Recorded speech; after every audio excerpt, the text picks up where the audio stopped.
As early interventionists, it can be challenging to expand our knowledge and skills, especially when we are making significant changes to our practices.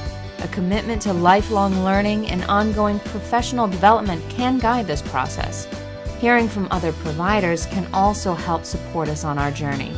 Now let's hear these service providers describe how they change their mindset to evolve their practices to a more effective, routines-based approach supporting families of infants and toddlers in early intervention.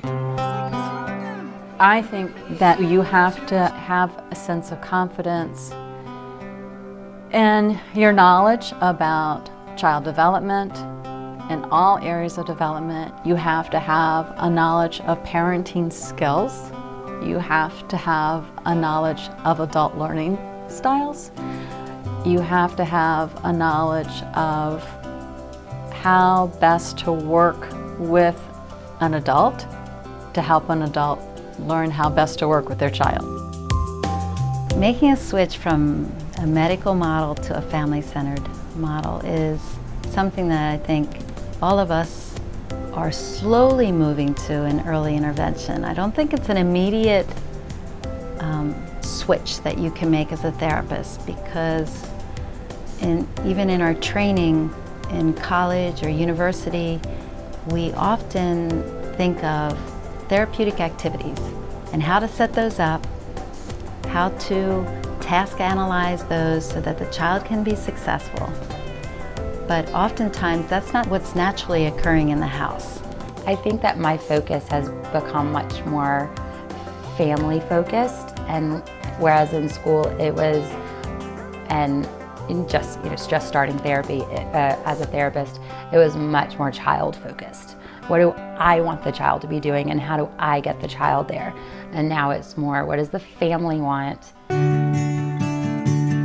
I think it just takes a leap of faith in yourself and in your skills, and to say, I can do this. And it's okay if you take the time, and if you take a few steps back and a few steps forward, and you have to work through with the family and get to know what that family needs are. That's what it's all about, just being in the moment with the family and being flexible enough to just join them in the activities that they find important, that the child finds motivating, and that is happening or being carried out as you arrive. Here comes Dad. That was a fun ride. And so there's lots of skills that you bring to that situation that are truly outside the scope of a clinical practice.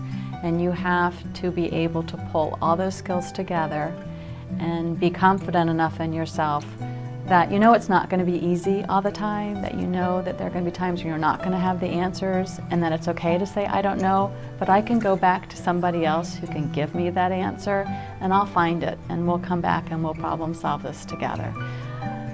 But it's a tough thing to give up that clinical role, and for myself to be known as the speech therapist and know what I could do, what my parameters were, because now the sky's the limit in terms of early intervention, and that can be a real challenge, but at the same time I find it one of the unique and very rewarding parts of being an early interventionist.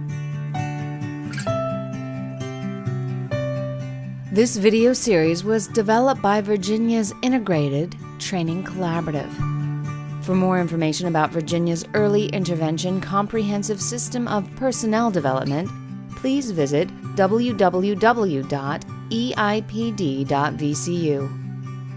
We'd like to thank the providers who shared their early intervention journey with us. A special thank you to the many families who shared photos and videos of their beautiful children.